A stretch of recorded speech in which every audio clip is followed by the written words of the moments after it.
Okay, so why don't we start, this is an unusual situation. Why don't we start by having the supporters of the tax that was passed explain why it was a good measure, and then we'll allow you guys to talk about why you were for it. So just briefly, and please introduce yourself to the camera the first time you speak. Talk to us, but just say your name and which organization you represent and which side of this measure you represent.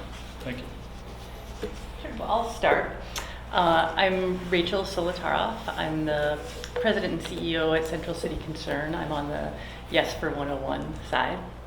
And I'm here today because, in short, Measure 101 is a sure thing, and the absence of it is a gamble. And to that end, I want to take a moment to tell you a little bit about what we do at Central City Concern and the people that we serve. So Central City Concern, if you're not familiar with it, is an organization whose mission... We're really familiar with Central City Concern. To end homelessness. Yeah. So our approach moves people out of poverty, out of addiction, out of homelessness, and to becoming thriving members of the community. We serve about 8,500 people in our health services, and about 55 to 60% of them, almost 5,000 of them, are in that Medicaid expansion population. The work we do wouldn't be possible without Medicaid expansion. And we're a very data-driven organization, so I did a bit of a deep dive into what that expansion population looks like, so you can understand how much they're affected by it.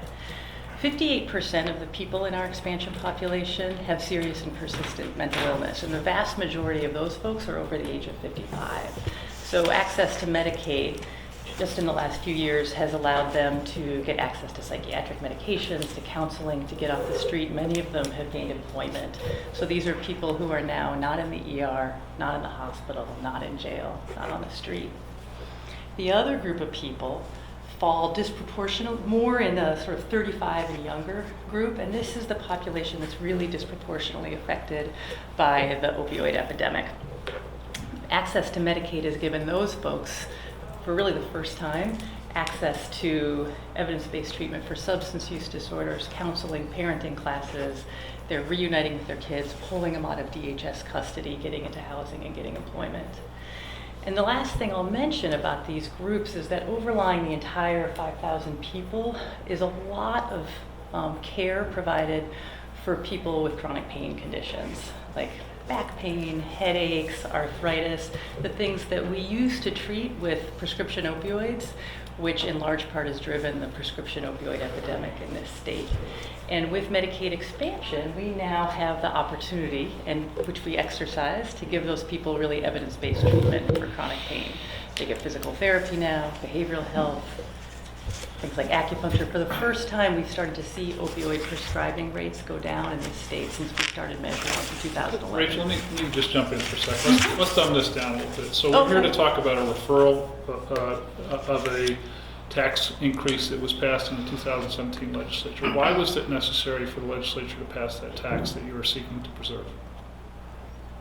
Well, I'm going to defer to Felisa to talk a bit about the mechanics of the tax. I can tell you what the impact of disruption of consistent funding would be. Let's come back to that. So why was it necessary to pass this new tax? Sure, let's just jump in. So we entered into the legislative session with a budget shortfall when it came to Medicaid funding to preserve the expansion under the Affordable Care Act. So heading into the legislative session, a group of legislators pulled together with industry stakeholders to have a conversation about how to preserve that funding and preserve the, there are 1 million people on Medicaid, 400,000 kids, the expansion population is about 350,000 of them, and 60,000 children. So let's just walk through your packets, because I think it might be helpful to do this camera running. So if you open up your packet here, you have sort of the map that talks about Oregon's Medicaid population. I think it's the portion, and you can find all of this information on yesforhealthcare.org, which is the Yes on Measure 101 side. So this talks a little bit about who's on Medicaid, what's the average caseload, who is the population that we're serving, that I think is an important piece, breaks it down by county. Because I think that's what Rachel wanted to kick this off with talking about, is the children that we're serving, the persistently mental ill that we're serving that we didn't use to serve before. So budget shortfall headed into the session. legislators convene, a bipartisan group of legislators convene to pass House Bill 2391, which I believe is also in your packet here.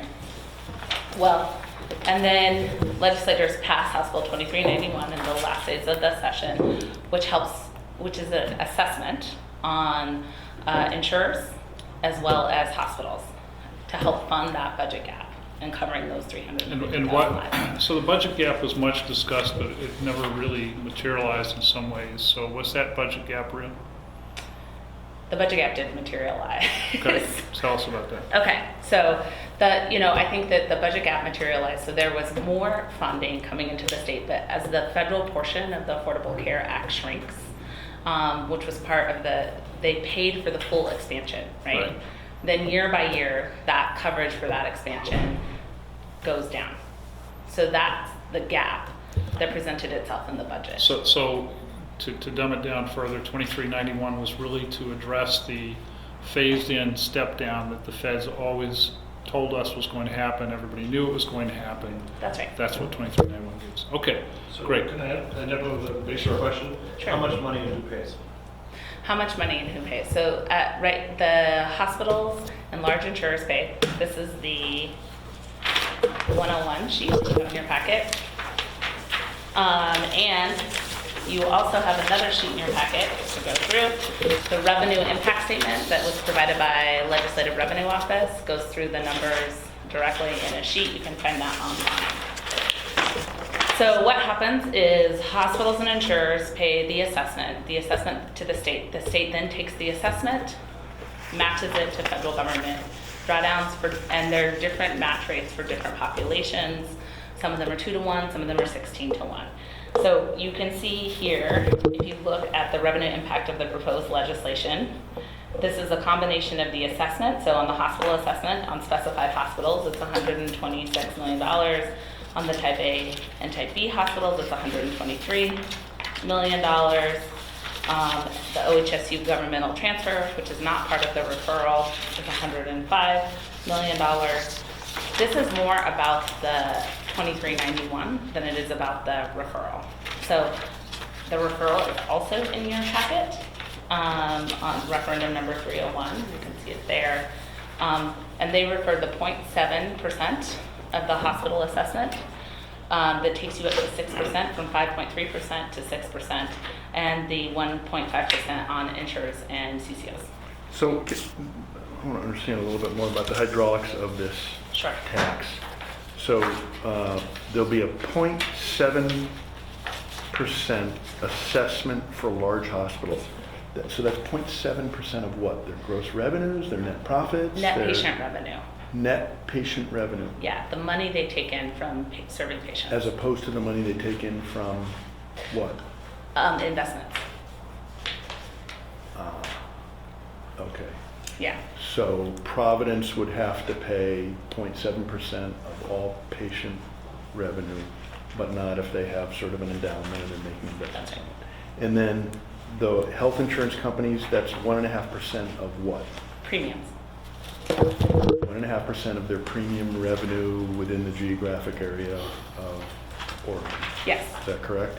Okay, what if you're a small hospital, If you're a small hospital, which is A and Bs, so A and B? A and B, there are 3 hospital sort of designations Oh, in our state. the letter So A, the letter B, the letter C. Is that by yeah. revenue or by number of patients served? It's by size, actually. So there's a group of hospitals that are called diagnostic-related group hospitals that are typically large hospitals that Right. have over 100, between over 100 beds typically, but 50 beds and over. Then there are hospitals, A and B hospitals. They Right. tend to be rural hospitals. They're smaller hospitals. Some of them are affiliated with large systems. Some of them are independent. Right, And those are called A and B hospitals. and they will not be assessed? They will be assessed. They're assessed at 4%. So that's when you see here under section B of the revenue impact on proposed legislation. Which document do you have? Oh, The this one? LRL one? Yeah, Okay. sorry. So the assessment on large hospitals is 0.7%. No, I'm sorry. So the assessment, when it comes to the referendum, they have referred 0.7% of a 6% assessment. 0.7% of, A 6% assessment. So the DRG hospitals, the large hospitals, Right. have a 6% assessment. right, The opponents have referred 0.7%. Oh, gotcha. Okay, so 6% for large hospitals, Yes, and what percent for small? 4. Okay. And then for health insurance companies, it's 1.5. 1.5. Okay, is there anybody else who's captured by this? Representative Parrish has a different take than I do, but that's the referendum that's referred here. Okay, You see that in the first paragraph. let's move to the big question of why you guys referred it. Please introduce yourselves and we'll jump right in. Can we go, and so none of the type A and B assessment is referred? No. So I'm Julie Parrish. I'm the state representative for House District 37. Years ago, my freshman term, I was assigned to the House Healthcare Committee in the year we had to implement the Affordable Care Act. Whether I liked the ACA or not, our job was to make it work in this state. And 2 major components came out of the ACA. We had the Cover Oregon train wreck, the exchange, where people are supposed to be able to go buy their insurance and get a good deal on it, which is not happening right now, years later. And we had the Coordinated Care Organization legislation, which actually came through a separate committee that was meeting to put all of that together and didn't come through healthcare. But I ultimately voted yes on the Coordinated Care Organization bill. I voted no on the exchange bill because I didn't think we could manage a project like that, and I was not wrong. So I want to walk you through the actual mechanics of the referendum, because the talking points you're hearing, 350,000 people are going to lose health care on January 24th, it's just simply not true. Understand that in House Bill 2391, there are hundreds of millions of dollars that we left operable, that were shared upon, agreed upon premises, whether we agreed on the rates in 2391, there were hundreds of millions of dollars that got left. So more than a full year's worth of funding is sitting operable that we didn't refer. So we really came in and referred 5 sections of the bill, and I'll walk you through them kind of piece by piece. Section 3 is a $12 million tax on PEB, the Public Employees Benefit Board. It's where public employees get their health insurance. We've seen public employee healthcare costs continue to skyrocket, and we know that we're spending a full $1 billion more on public employee plans, but we said, well, we're gonna wrap PEB.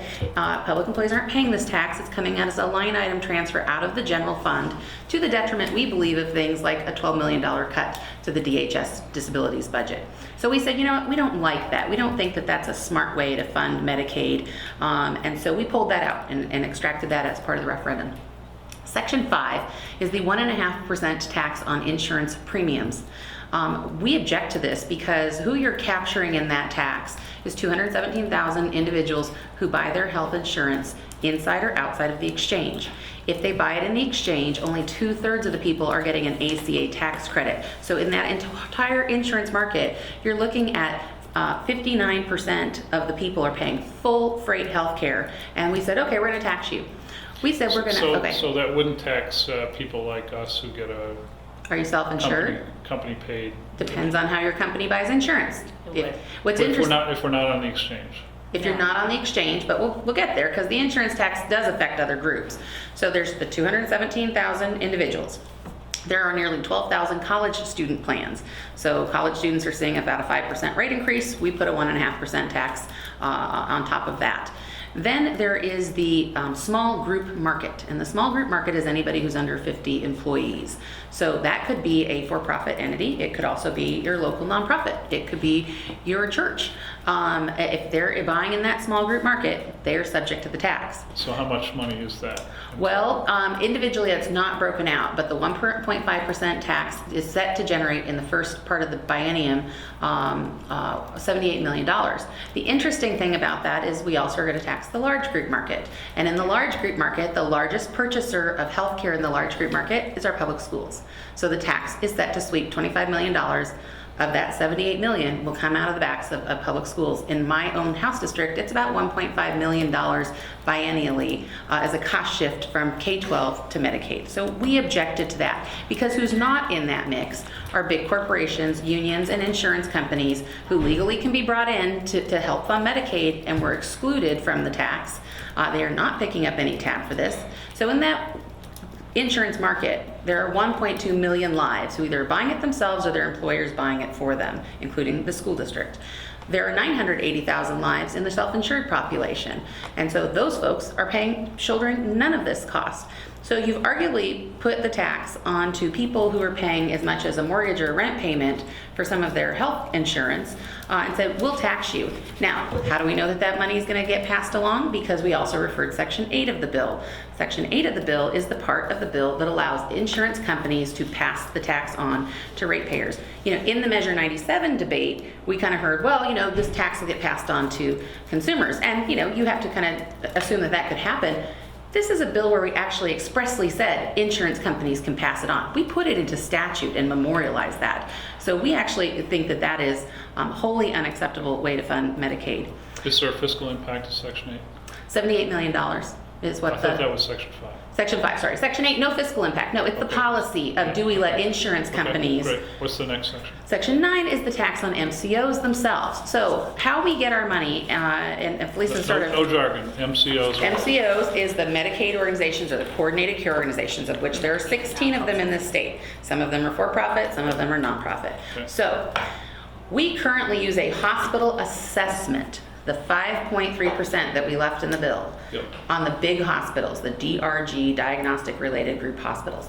We currently do this. We've done this for years, and you're going to hear 48 states do this. That's right, they do. They have a closed loop system whereby we take, say, $100 from the hospitals, run it up to Uncle Sam, get a match, bring that back down.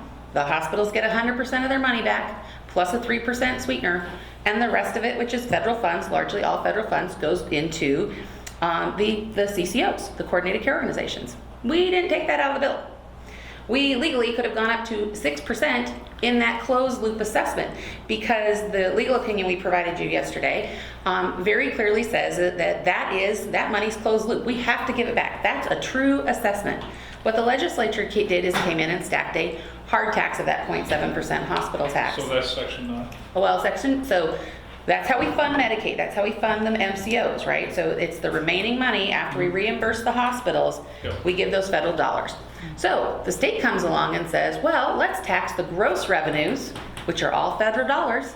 Let's tax that and then try to run it up to the Uncle Sam again and rematch it for Medicaid and then wash it back all through the system. We've gone to CMS at the federal government. We've asked them for an opinion. We're waiting to get that back, if that's even legal. Because essentially, it's a scheme whereby we are taking dollars that have already been matched for Medicaid and trying to match them again. So we would actually even dispute that the $100 and some million that is set to raise on the MCO Section 9 tax is actually even matchable to Medicaid. Okay, so what's And then the last section is Section 27, which is the 0.7% hard tax, true tax, on the net revenues of hospitals. Now, that does not include the A and B hospitals. We believe, again, under the legal opinion that we gave you, and we've asked for clarification from our own legislative counsel, that in a subsequent biennium, they could come back without a 3/5 vote and expand that to your smaller rural hospitals. So that's the bill. That's the referendum. So why are you referring to 0.7? Because it's a hard tax. It's not part of that closed loop assessment. It didn't have a 3/5. And it did get a 3/5 vote. The problem is that if you read the legal opinion we gave you, that we believe that if you have caseloads that fall, right, because we're seeing caseloads go down. I sent you a document that we got on Friday. Sorry, I don't have a print copy, but I sent it to your email, where caseloads are actually going down month over month right now. But we set a tax and a budget at a level that was higher than the caseloads. So because these are true taxes, the delta can be swept into the general fund to pay for anything else. House Bill 2391 creates a fund. It's got a cute little name, some healthcare trust fund or whatever. It's got a name. It is not constitutionally protected funds. And you all have called the legislature time and again when the legislature has swept the Cultural Trust Fund, swept the Fairview Trust Fund, swept the 911 fund. We sweep funds on a regular basis if they're sitting there with a fund balance. And so this is the first time we've created a system to fund Medicaid that we believe is actually a backdoor to fund other items into the general fund. But the question about the referendum is really the fundamental issue of fairness. Is it fair to ask 1.2 million Oregonians to shoulder the cost of Medicaid Is it fair for of that, a subset of that 1.2 million to subsidize the insurance of 217,000? Because that's the reinsurance program that's in the bill, which we did not refer the reinsurance program, but the reinsurance program is kind of a broken way to try to backfill a broken health exchange that never got enough lives in it to actually make it make sense. And so for us, this is, it's a matter of actually trying to save and protect the Medicaid budget, because in a subsequent biennium, what we're looking at is a reduced dollars from the federal government and no way to pay for those yet, right? And yet we've seen hundreds of millions of dollars of Medicaid overpayments to Medicaid organizations that we won't get back. We've seen a state that has blown through probably $750 million on software programs that we're still hand jamming applications right now in for Medicaid. The state actually wants more money to come back and try to finish that software. And so we've wasted real dollars that have actually never gotten into healthcare. And we're not saying CCOs aren't doing a good job, but CCOs have problems and there are real reforms that need to happen. And so going out to a subset of the taxpayers and saying, you will shoulder this burden, is just fundamentally unfair. And so that is the referendum. Should we use these tools and schemes to keep funding a program that needs reform, but arguably is asking only a small subset of the population to pay for it? So, Is there agreement between the two sides on the difference in how much money you'd raise? The 330 million and the referendum? Yeah. I don't think we disagree on that. I'm sorry. On the difference Can you finish? between what would be raised if this measure passes or if it doesn't pass? Is there agreement on, yes, On the difference. So Yes. the two of you don't dispute that. that's right. it sounds like there is disagreement on how many people would lose Medicaid. That's right. That's right. There's a Okay, lot of so- other disagreements. So let's start with that fundamental question. How many people do you think, does your side think would lose coverage if the 5 sections are repealed? It's very confusing to talk about this. How many people would lose coverage? I think that 350,000 people, 315 or 350? 350,000 people will lose coverage. Why do you think that? Because I think that I know that there are federal parameters around who you're allowed to cut off of the Oregon Health Plan. I also think that the legislature can come into session and they can cut benefits, which they'll do, which means that we'll move the prioritized list once again, which we've done in the past, right? So no more mental health service, which will affect central city concern. We'll move it so no prescription drug coverage or some other thing on the prioritized list. And then we'll cut people off. When do you think 300, when will they all lose it at once, or what will happen? No, I don't think, we have never said, and I won't say, that on January 23rd, everybody gets their health care cut off. I don't think that that's what will happen. But I think what will happen is, on January 23rd, the vote will happen, we'll go into the February session, and then the legislature will take action to balance the budget. And the action that they will take, just like they did in 2003, I was here, you were here, we talked about the ballot measure 30, lost in 2003. What did we do? We shut the doors on the Oregon Health Plan. 100,000 people we locked out. We created a patchwork of solutions and we held a lottery. I'm not willing to do that. Okay. And Representative Hayden, how many people do you think would lose coverage? So I have it, thank you again, Representative Hayden. I am a healthcare provider in the oral health arena and have been servicing through providing healthcare services for over 20 years to our population within the Oregon Health Plan. Been through that from welfare to OHP to DMAP to now the expanded ACA. So no recipients or no clients of the Oregon Health Plan will lose coverage if the referendum is voted down. There won't be any loss of coverage. And the reason for that is in the system that we have set up here, we've talked about the traditional funding mechanism. Keep in mind that in House Bill 2391, it's 26 pages long, and it has the traditional funding, the funding that people talk about with the 48 other states, where we take that money, we get a match from the federal government, and we fund our system, and most of the states use that with the exception of Alaska. It uses a little different system. And we agree with that. We did not refer that. So most of the talking points that you're hearing coming from the yes the campaign on this would be if you referred House Bill 2391. So I want to make a distinction between referring House Bill 2391, which is 26 pages, and referring the referendum. The referendum has to do with the fact that and I was one of the members, they called them the Gang of Six. We got in a room They called it a secret room in Salem. Some people refer to it as secret room because there's no recordings or audio or video recordings in there. And we watched the presentations from the hospitals, watched the presentation from the insurance companies, watched the presentation from the managed care organizations or the coordinated care organizations. And then we also watched the side presentation from the Oregon Health Science University with the intergovernment transfer. Those four entities came together to put House Bill 2391 on top of the traditional funding mechanism. And what that means is the traditional funding mechanism that you've heard of the 5.3%, which is a true assessment. It goes to the federal government. It gets matched. But it only gets matched at caseload level, meaning you have to have the patients, the 1.1 million patients or so that we have had, that we kind of capped out a little bit above that in Oregon. You have to have those patients to get the federal government to match it. So we had the alternative, and it was discussed but rejected. At least it was proposed by myself under House Bill 3467 and Representative Parrish and every member of the House Health Care Committee on our side of the aisle, and Brad Witt. So it was a bipartisan bill that we presented that said, no, don't make that a true tax. Just go ahead and move the assessment up to the Affordable Care Act, the ACA's maximum value of 6% before you go into another whole set of rules that no other state has done. So we have agreed, okay, we'll keep it as 6% cap, but why are you making that a true tax rather than just saying, okay, we're going to go from 5.3, move it up $120 million that you can bring in from that with the traditional assessment, which locks it into Medicaid. So that gets you to $120 million, whether you tax it. There's some dispute about how much of that, if it's a true tax versus an assessment, because under the assessment, the hospitals get 103% back, so they get kind of a 3% sweetener. But it also mandates that that money isn't swept for other purposes. So you've got that chunk of a little over $100 million that we wanted to see under the true assessment.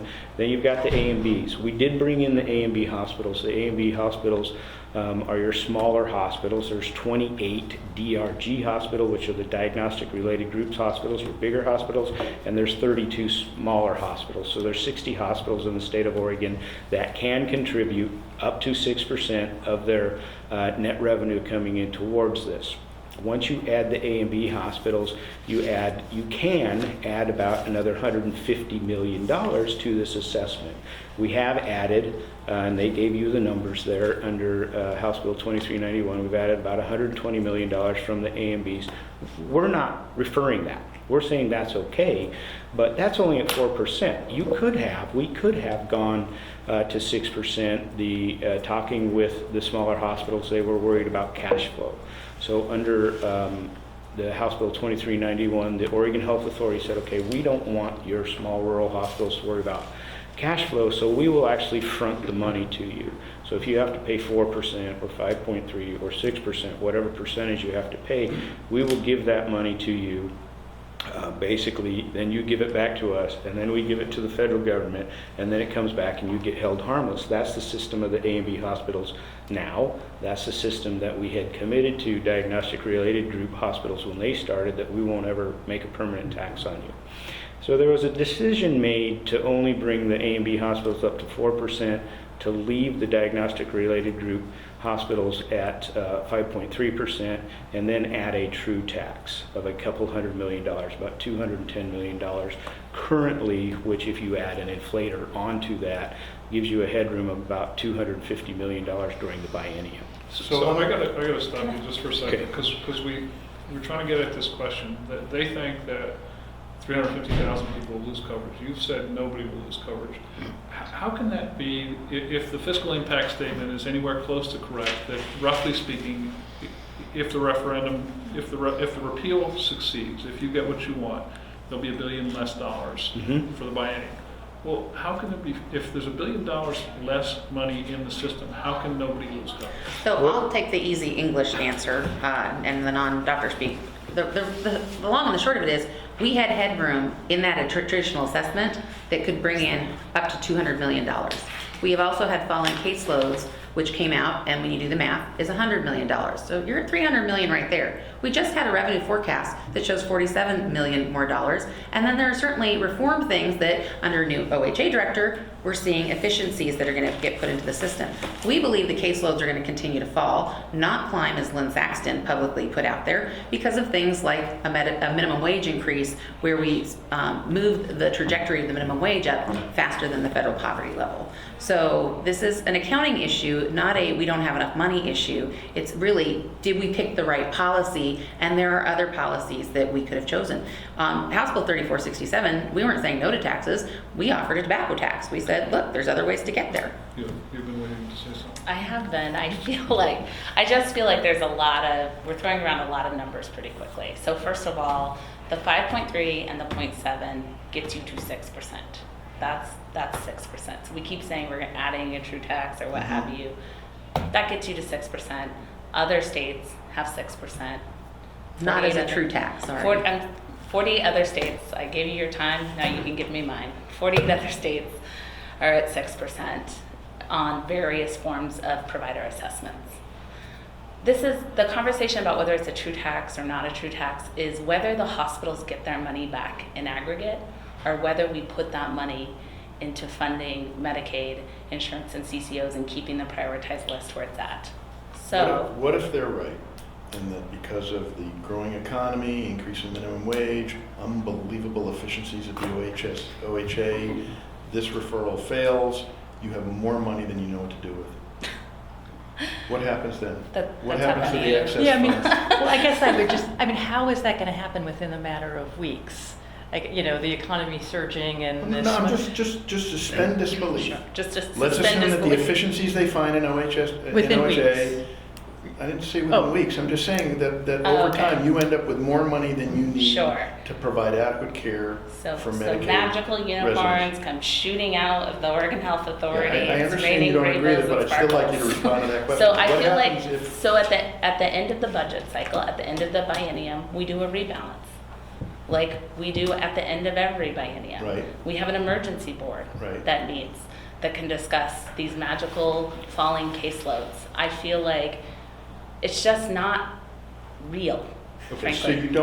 you don't have an answer for that, but it's because you just don't think it's even within the No, realm of my possible. answer is, at the end of the biennium, we'll do a rebalance. Does that mean that the tax or whatever you want to call it might be So reduced? actually what happens is in the 5.3%, it's actually, you can float the percentage within that. It's in our waiver. And so let's say we get a rebalance and rainbows and puppies have magically appeared, then what can happen is the Oregon Health Authority can float that down.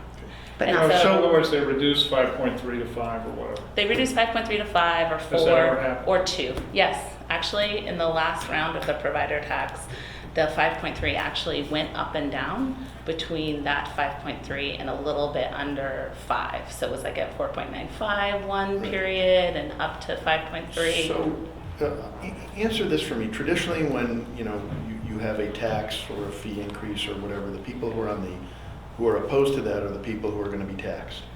Yet it's my understanding that most, if not all, of the people who are going to be assessed have endorsed your position.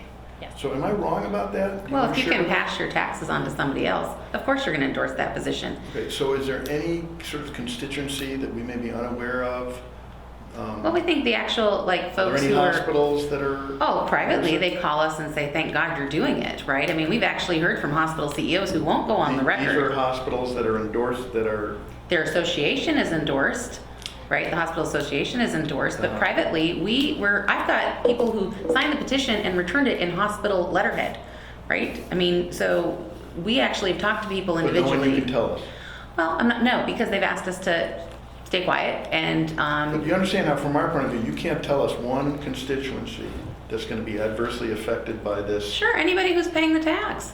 Well, give me a name. Well, I mean, any Give me the business name, that's give- paying the tax, right? There's 15,500 small group employers Are who don't have a insurers on your lobbyist. side on this? Well, one insurer spoke out during this, Regents did speak out during the 2391 debate, but other insurance companies, they got to pass the tax on. And the insurance companies themselves self-insure, so they're not subject to the 1.5% tax for their employees, and Section 8 of the bill says they can pass the tax to ratepayers. That's a pretty sweetheart deal if you're the insurance company. So the answer to that is no. Okay. No, what? We have a coalition of 120 organizations, including hospitals and health systems. Look, I call you guys all of the time about my disagreements with hospitals. It's a repeated phone call I make here. I think on this, we're aligned, is the reality.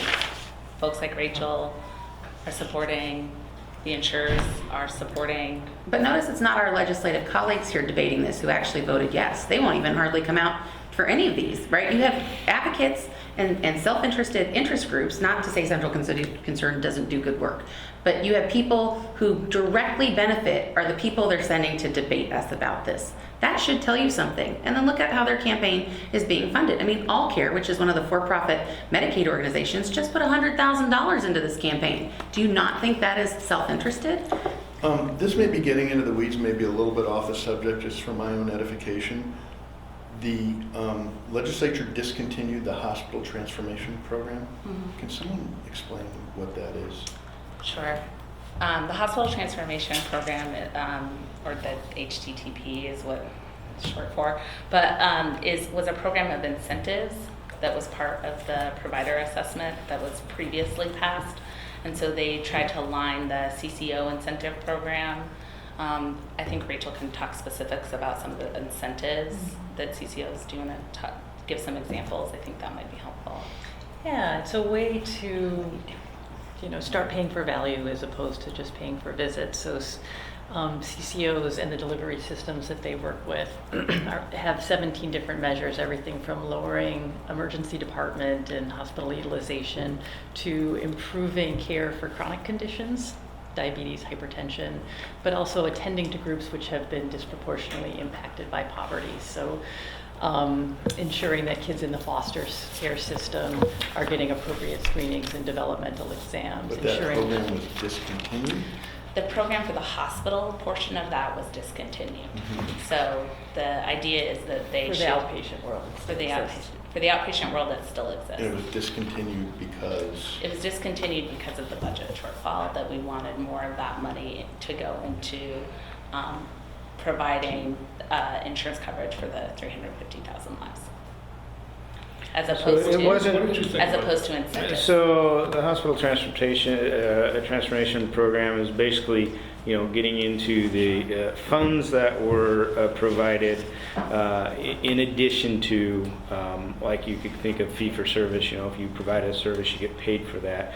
Coordinated care organizations are heavily involved with that, and that program continues under the Title 21 incentive funds. You get about $500 million for biennium to do things that aren't federally required, right? You've got to provide your physical health, some hospital coverage, but there's a lot of things that take place like sobering centers, chronic mental health services, many of the services that we're talking about here that aren't federally mandated by Medicaid to be done, but they're federally mandated to stay in healthcare. Those are really critical services, and those come through those incentive funds. And it is true over the biennium that those funds will decrease and the hospital ones will be phased out, but the CCO ones are not being phased out. Currently in this biennium, it's about $600 million that goes in on top of that.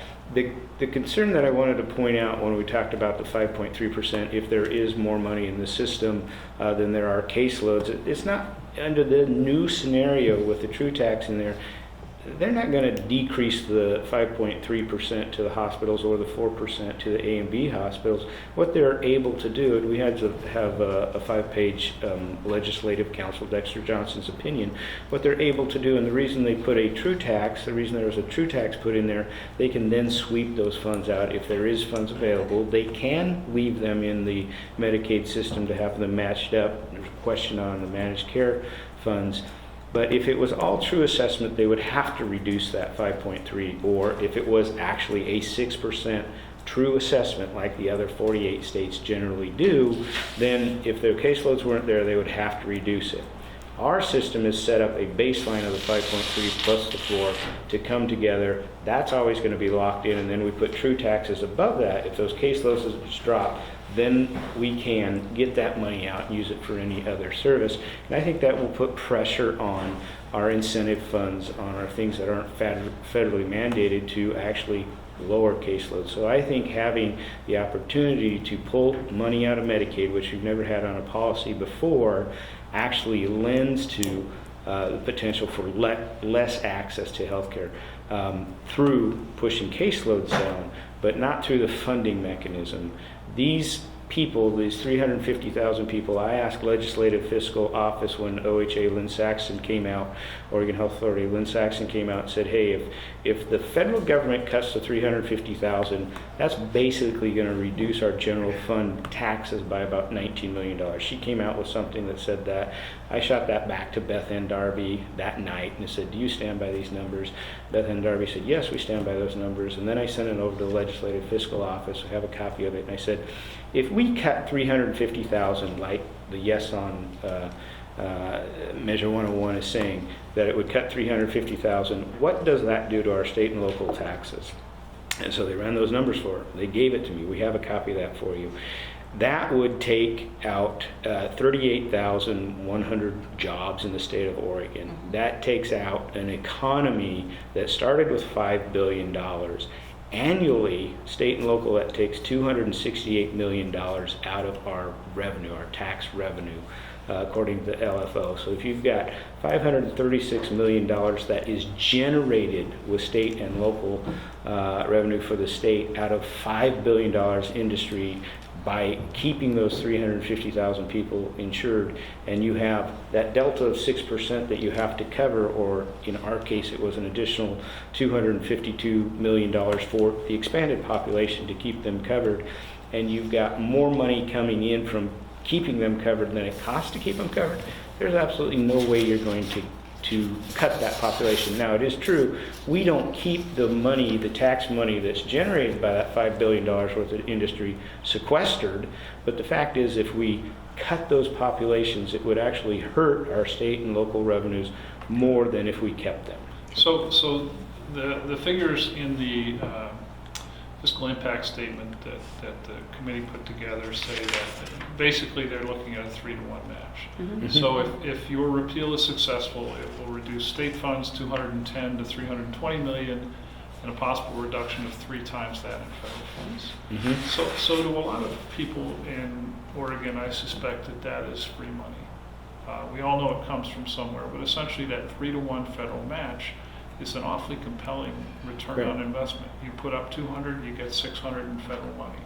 So why would it be a good idea to deprive the Oregon Treasury of that 3-to-1? Well, we're not suggesting that you deprive them of that, and we did offer 3 alternative bills to get there. The fiscal impact says it's going to happen. If you don't increase the assessment, you would have to then assume that we don't go back and increase the assessment to the 6% under a true assessment. That's what we're saying, is that you have the headroom to get to that $210 million that you're talking about there, to have that match through a true assessment, which all the other states do. The only thing that doesn't do for us, it doesn't allow those funds to be swept if there isn't the need for it. Swept in the general fund. Yes. This is a point I don't understand, forgive me for dwelling on it, but there's disagreement on this point about whether, like, you referred the portion of the bill that would move it to 6%. No. No. We Yes. referred it, no. Yes, there's disagreement. Okay. Okay. There was a 5.3% real assessment. That's that closed loop. Money moves from the hospitals to the feds and back to the hospitals and into CCOs. That is not in the repeal, not for the large hospitals or the other. What's in the repeal is the true 0.7% hard tax on the net revenues of hospitals, which instead of a hard tax, we could have taken that assessment from 5.3 and moved it up to 6 as an actual assessment in the closed loop system and not put a hard tax on hospitals at all. So are you saying it will always function as a hard tax? Yes, Or- because because statutorily, when we talked about that money kind of floats based on caseload, the 5.3%, that 0.7 hard tax will always be a 0.7 hard tax, regardless of the caseload. The 1.5% tax on the insurance will always be a 1.5% tax on I'm just talking insurance, about that. regardless of caseload. So what is your answer on that? I think that the objection here is it is 6%, 5.3 plus 7 equals 6%. From 2 buckets of So- money. Oh, wait, Just a second here. I let you go. Now I gotta go. That was the rules when we started this videotaping. So 5.3 plus 0.7 is 6%. Where there is disagreement, I think, is that they are referring the 0.7%, and she can clarify, or Dr. Hagan can clarify in just a second, but they disagree that they don't believe that should exist because the hospitals don't get that back in aggregate. That they pay that as part of the assessment, that 0.7%, to fund CCOs. So instead of getting that money that they put in back in the aggregate, they put it into the bucket to fund CCOs. And why don't hospitals object to that? Because the reason I think the hospitals don't object to that is you can ask any of the ones that have endorsed the campaign, which is the Hospital Association and 60 others of them, is that they believe that shoring up the Medicaid program in general Will ultimately benefit them? will ultimately benefit So why them. was your opponents are very focused on the 0.7 as true tax rather than just bumping up the assessment to 6% and keeping it in the closed loop? Sure. So why was that decision made? Why was it made a true tax rather than increasing the assessment to 6%? Because making it a true assessment where the hospitals don't get the money back in aggregate helps shore up the budget shortfall. And so actually, if we gave them the money back in aggregate like we do for the rest of the assessment, we would still be short money. So It just their doesn't add up. their concern, and we have seen in recent Oregon history, the legislature sweep funds that were not meant to be general funds into the general fund. Sure. So they're saying that that's going to happen in the future. What are you saying what are you saying about their concern that 0.7 is going to get swept and used for something else? So I feel like what they're saying is these 6 things have to happen. If those 6 things then happen, then the legislature can sweep the funds. What I would say is we measure caseloads on a monthly basis, as they have pointed out. We build a 2-year budget. We come back, we do a rebalance at the end of that time period to figure out how we should adjust the provider assessment. During that time, the 5.3 assessment always floats. And so I think the challenge that I'm having right now, frankly, is that they're saying you should vote no on January 23rd so we can come back to the legislature and in 1 month do something that it took us 6 months to do. Okay, so I want to. This brings up a great question, I think, which is why January? Is there a federal deadline we're looking No. at that we need to hurry on this? No. Then why the heck hold an election in January? Well, because Senate Bill 229, which our colleagues came in at the last minute and amended, rigged an election to January. I mean, frankly, it is, I feel, as a form of voter suppression. You have people who won't even be in town. You have people who don't know this is going on. You have a historically lower turnout in January. You had No turnout. you had a partisan committee get to write the ballot title instead of going through the normally ballot title process where our 7 nonpartisan justices have final judicial review of the ballot authority. And it was so egregious in Senate Bill 229 that Representative Rayfield, who was spearing that, actually had written into the bill that voters' pamphlets could come out 10 days before the election, except your ballots would already be out for 12 days. So that's, problematic. Would your campaign, basically state unequivocally that we would never support any of these funds ever being swept into the general fund, if in fact their forecasts come true? Is We would not support funds being swept into the general correct? fund Yeah. unless they are to pay for health care. That's what our campaign has said repeatedly, and I think our whole coalition stands by that this assessment is to pay for health care. And you would oppose any attempt to sweep in the general fund to be used for any other purpose? Then health care, yes. Okay. Secondly, how do you respond to Oregonians who say all of this is confusing? Yes. The one thing that I do know is that the state agency in charge of administering these funds, which is the OHA, right, Sure. is a troubled agency that has demonstrated over the last couple of years that they're not an agency to be trusted. They try to manipulate media. They can't seem to figure out software. I don't need to tell you. So forget all this. Forget Sure. the need. You're telling me we want to enrich a state agency that has demonstrated they can't be trusted. Do that. I can an answer, but I'm talking a lot. I'm happy to No, answer. go ahead, and I think I can follow up. Okay, so the first thing I would say is that the Oregon Health Authority actually started Cover Oregon, but Cover Oregon became an independent state agency that was a public corporation.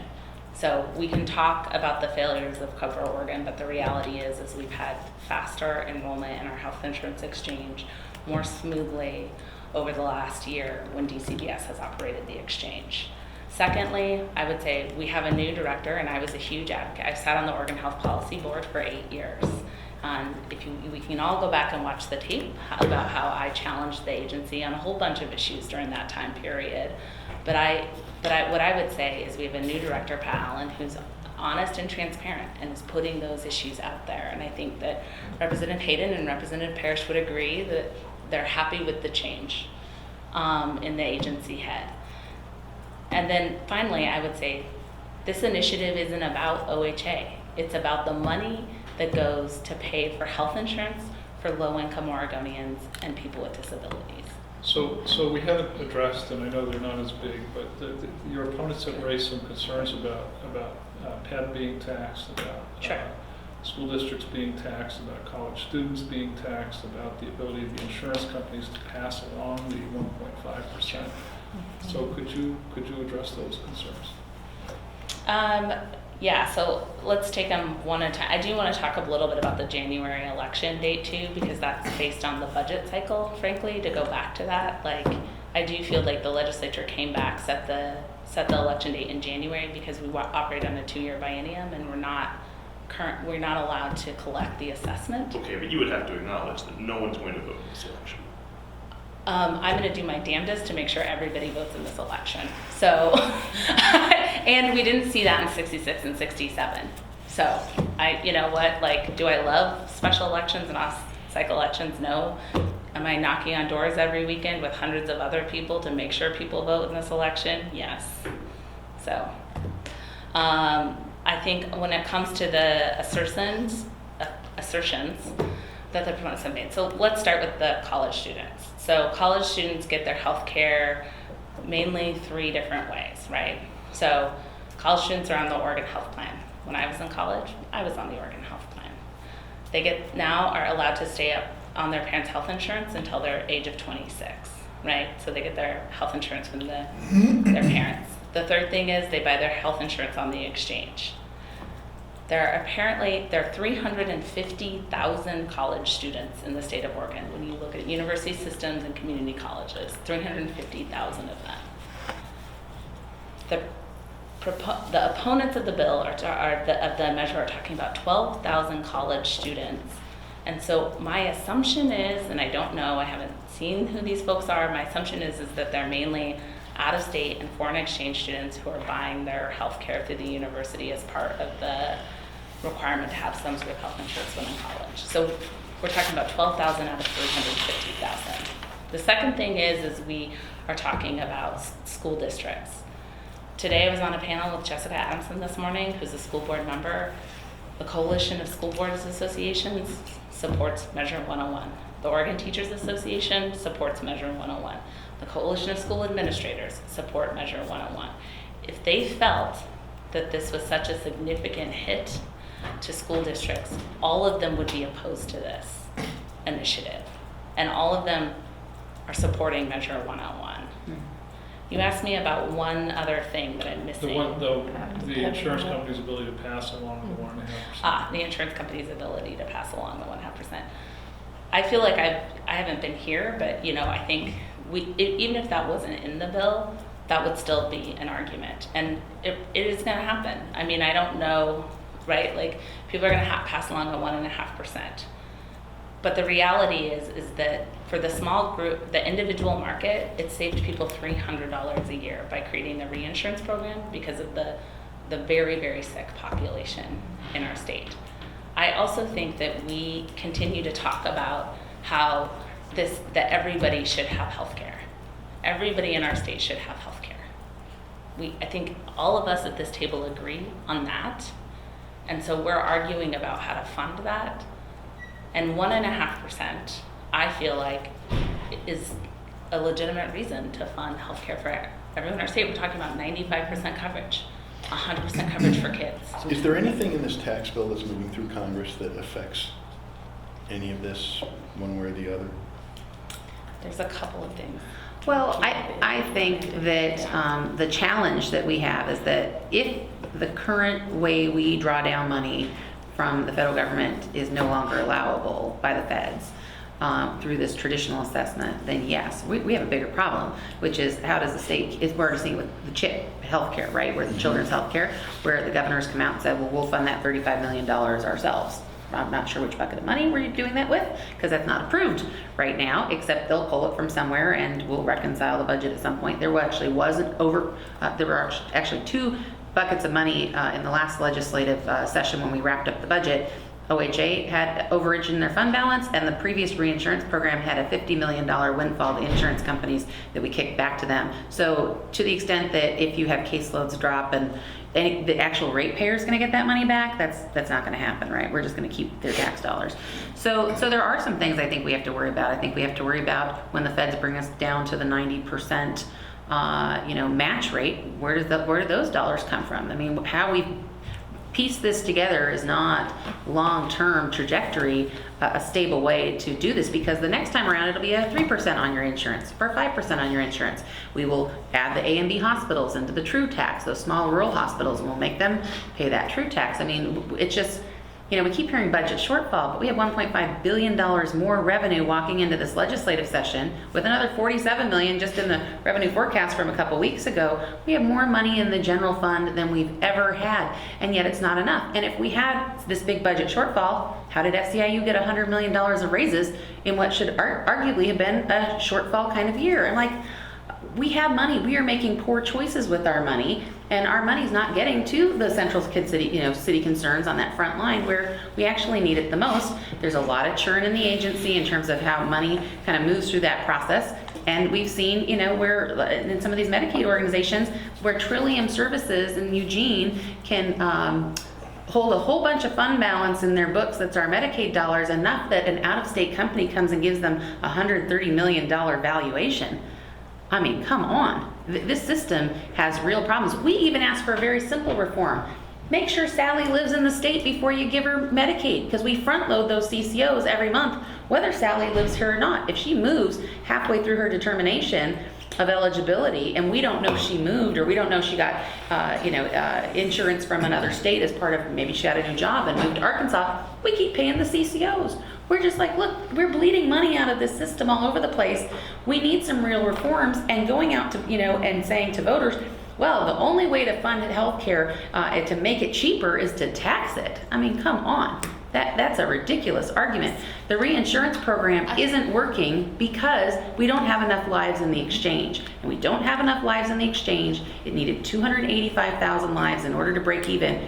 In 2012, we agreed that school districts would go into the exchange, which would have saved about $400 million a school year. And in 2013, when we lost the tie in the legislature, Democrats at the behest of OEA came back and undid this. So understand, there are the haves and the haves not in healthcare. You have public employees with Cadillac plans that are $20,000 a year, while we keep having this conversation about the $350,000 we might kick off Medicaid. I'm philosophically of the belief that if there is a bucket of dollars called taxpayer-funded healthcare, then I don't care why you get it. I don't care if you get it because you're a public employee. I don't care if you get it because you're poor and you're qualified for it. But to have this system that her union benefits from, of course she's here advocating for that. I don't buy it, and I don't think voters are going to buy it. And you look like you had a question. So I had 2. You kind of answered one, which was essentially, I just wanted to be clear that your argument, one of your arguments against this tax is that essentially, state government should contract in other ways to pay for this. well, we are seeing state government contract in the caseloads, and I sent them to Nigel, in the fact that caseloads are falling. Your argument is state government should find it within itself and cut other expenditures in order to fund this, the Medicaid expansion. I don't think that's our argument at all.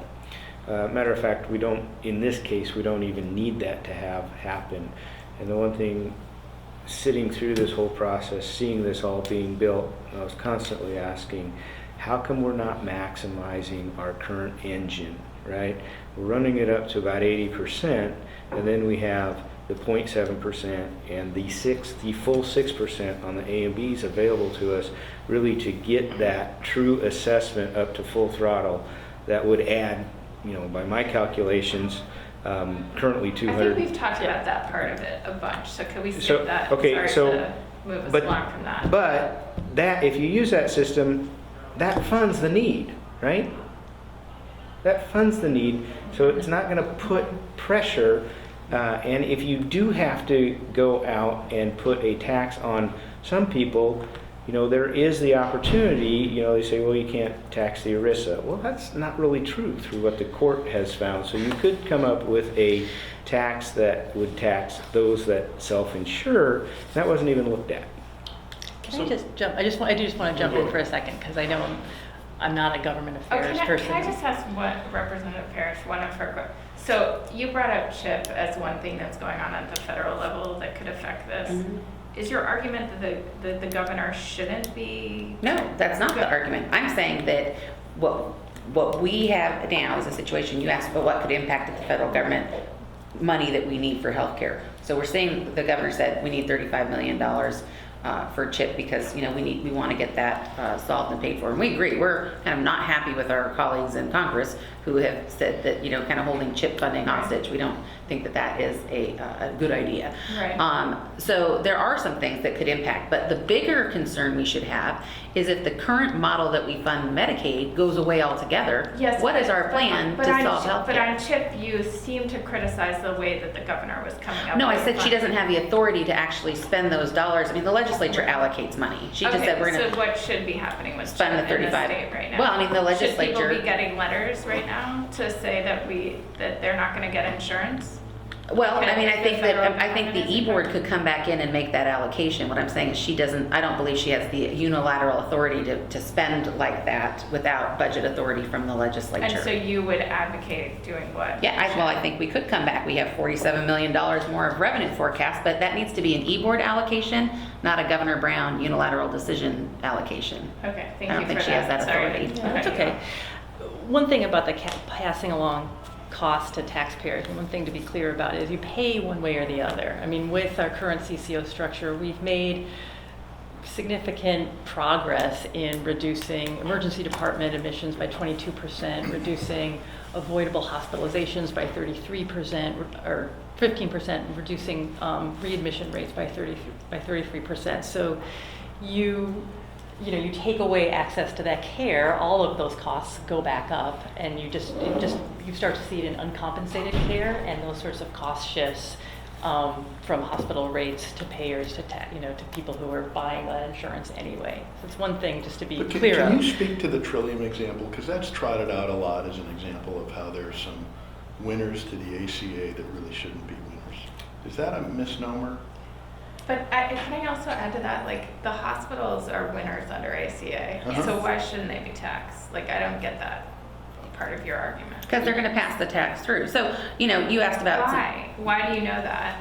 Well, I mean, so this is a tax on the net revenues of hospital. So this is Larry Mullins, it's a quote from him, he's the Corvallis Samaritan president and CEO. He said the tax changes and a capping of state reimbursement for current and retired employees' medical care could cost Samaritan as much as $24 million annually. Under the new plan, the assessment will increase to 6% and the additional 7/10 tax increase will not be reimbursed to hospitals. So if it's not being reimbursed, do you think the hospitals just do that out of the goodness of their heart? Like, where does that money come from? I mean, ultimately, the cost of Sally's broken arm will go up.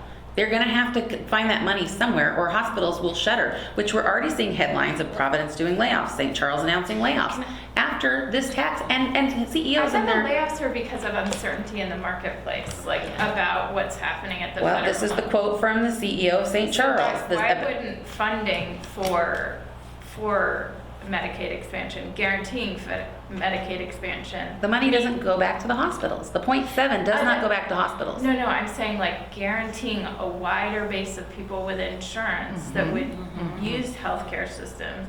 Why wouldn't that address what you're talking about of layoffs and other? I mean, sure that if we don't fund the Medicaid expansion, I would expect to see more layoffs, but like I don't. They're I don't still get that. taking the money, the 0.7%, is still coming out of the bottom line of the hospitals, right? Whether they're for-profit or nonprofit, it's coming out of the bottom line of the hospitals. So who makes up that money? I mean, that's just Okay. a simple economics question. So we're Okay, running out of sorry. time, I'm not sure do you have a response Oh, to the Trillium question, or? Oh, yeah. Oh, to the Trillium question, I can't speak on behalf of Trillium. I think our CCOs that I've worked with locally have been very responsive in terms of reinvesting investing their dollars into creating more evidence-based and efficient systems of care. And I think that's why we've gotten some of the returns on decreased utilization that we have. I think it's a smart use of, by having that money, you end up investing it in the right places. I'm not and you sure end you're up answering saving the money. question. So are you answering the question by saying Trillium's an outlier?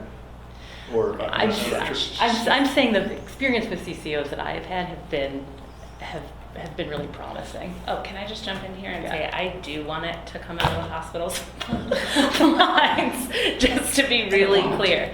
I think if you go and look, I have been a longtime advocate on a bunch of these issues that Representative Parrish and Representative Hayden are talking about. I can't name a legislative session that I have been an advocate for SAU members where I haven't introduced hospital rate review, supported insurance rate review, supported accountability in CCO systems. Look, I was the one at the Oregon Health Policy Board who wanted to build an escalated grievance system when we had CCOs. And I would say we should continue to do all of those things, right? So we should address this issue. We should establish a Maryland-style hospital rate review. I'm 100% supportive of that. However, that doesn't solve the problem that we have right now. And it doesn't justify voting no on Measure 101. Look, I'm ready to reform the system. I've been working to try to reform the system. We Okay. shouldn't let Trillium do it. Can we talk a little bit about the campaigns? Sure. Who's running your campaign?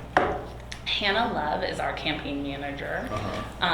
She has run previous campaigns. She previously worked at Our Oregon, worked at Future PAC, Our Oregon for like a hot minute.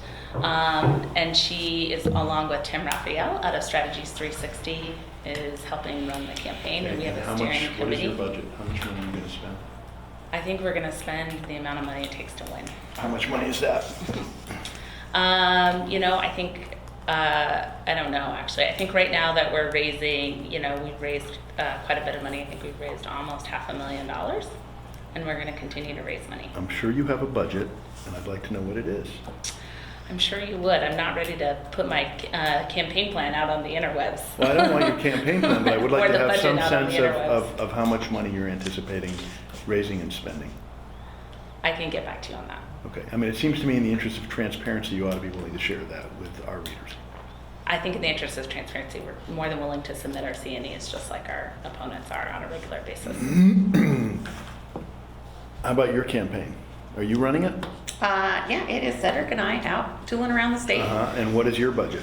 Well, our budget is as money comes in. Unfortunately, we don't have the deep pockets of CCOs and organizations. So really, we're spending money as it comes in, and if it doesn't come in, it doesn't come in.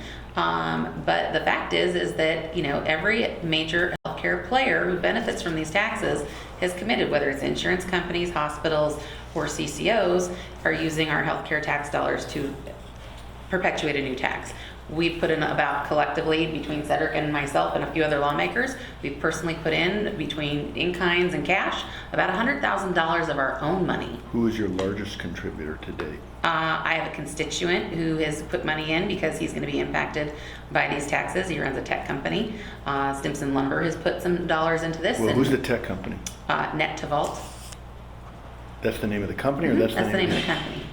Net? To Vault.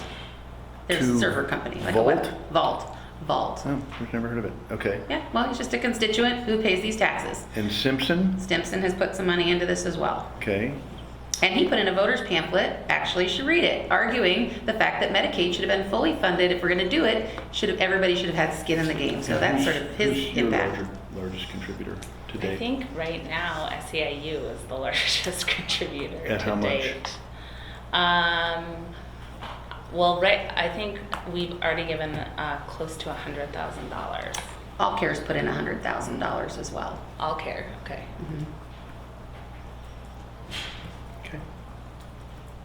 So why don't we close this way, because we are running out of time unless you have a closing question. No, We opened by talking about who loses if this passes. And there's obvious disagreement here. Your argument is that on the front lines, 350,000 people will lose. And your argument is that no one loses. So let's end with this.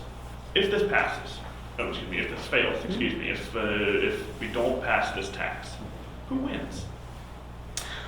Well, the budget's about choices.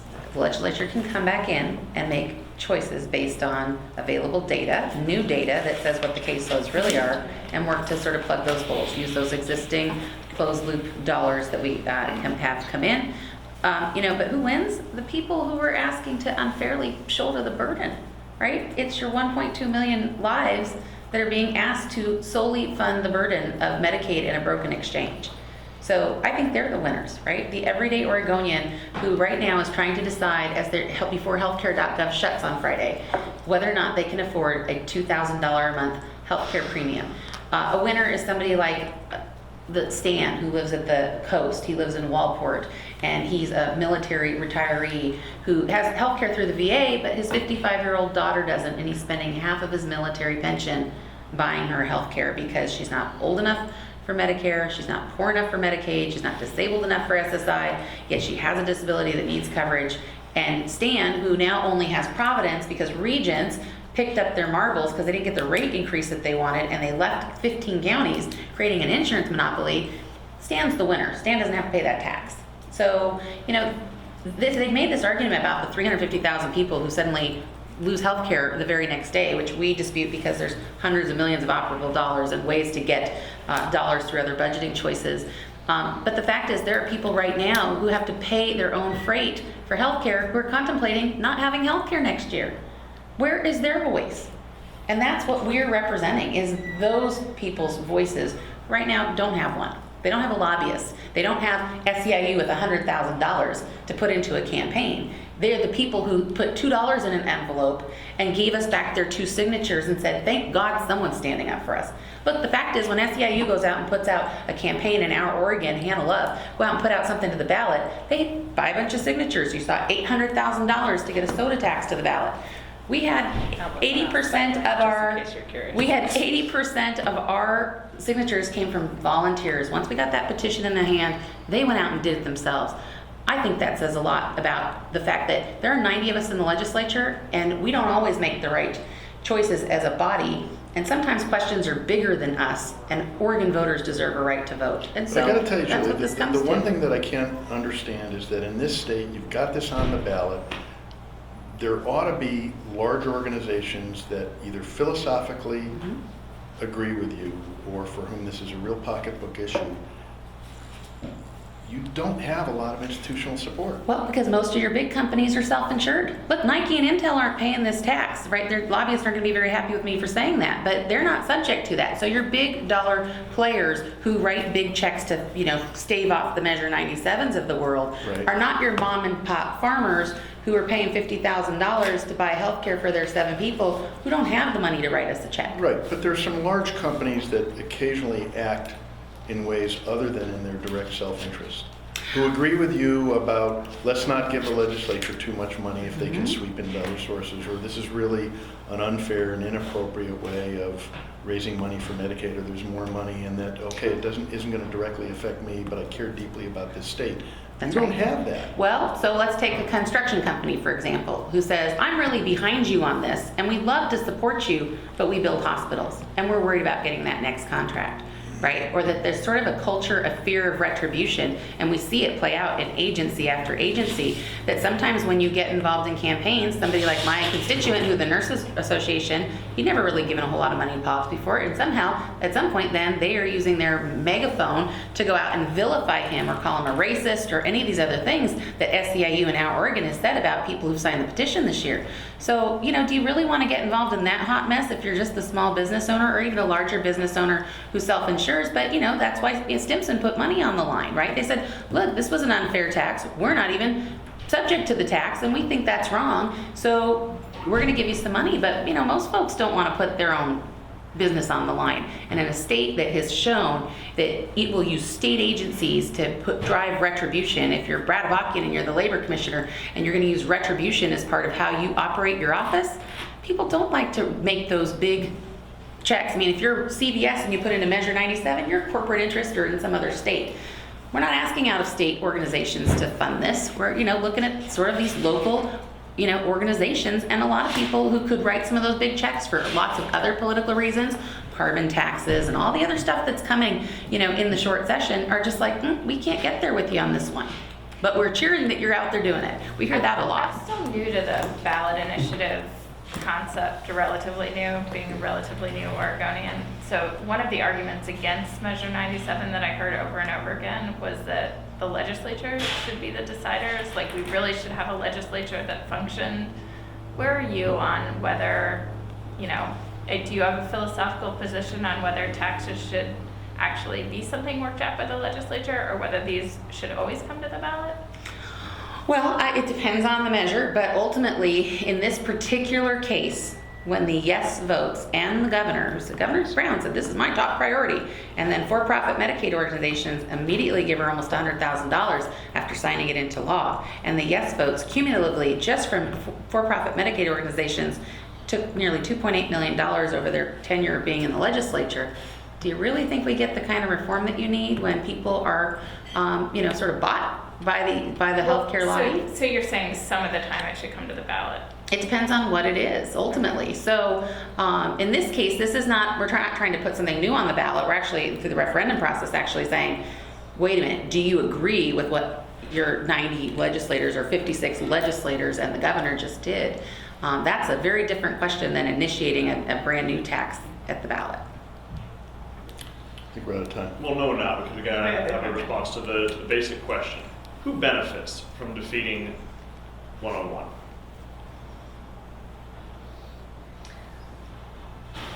I can't answer that question from where I sit. I mean, I've been, went to the debate this morning, sat here today listening to this. When I think about what would happen if Measure 101 doesn't pass, I don't hear anything that makes me feel comfortable with the fact that the folks that we serve won't lose their insurance, or won't lose at least some portion of their coverage. I can't go back to my board and my staff and my patients and say, don't worry, there's hundreds of millions of dollars in the system that's just there that we'll find. Well, I'm not asking you to do that. I mean, often, no, I'm just what sorry. we hear when we're in these conversations is someone says, well, secretly who really benefits from this is big corporations, or secretly who benefits from this are blank. And I haven't heard you say that. So who benefits from stopping this? Do you think that they're doing this out of perversity? I have a thought. If you have time for it. I would say also that I also don't feel, all I can do is provide the counterfactual. The idea that it's being passed on to taxpayers, uncompensated care through hundreds of thousands of uninsured people also gets passed along to taxpayers. So the idea of who's benefiting, being the small business owner or the taxpayer, this to me isn't feasible because of the big costs that you incur when you take away health care from a large number of pretty vulnerable and sick people. So I can't answer that question because I don't even see where I've lived in small towns. I have a lot of empathy for people. We take care of a lot of small business owners as well. But I don't see how this, by not passing this, how this helps to rescue them. I think we were literally sitting here going back and forth. We can't think of anyone who benefits if this fails. That should do it. Well, I guess the thing I just want to leave you with, if healthcare is a basic human need or it's a human right, how does layering a tax on top of basic human need actually make healthcare cheaper? And that's, nobody's been able to show us that math. Now, they can talk about a reinsurance program or, any number of other things, but fundamental basic needs, we just don't think should be taxed. Thank you all for coming in. Really Thank you. appreciate it. This has been very edifying. All right.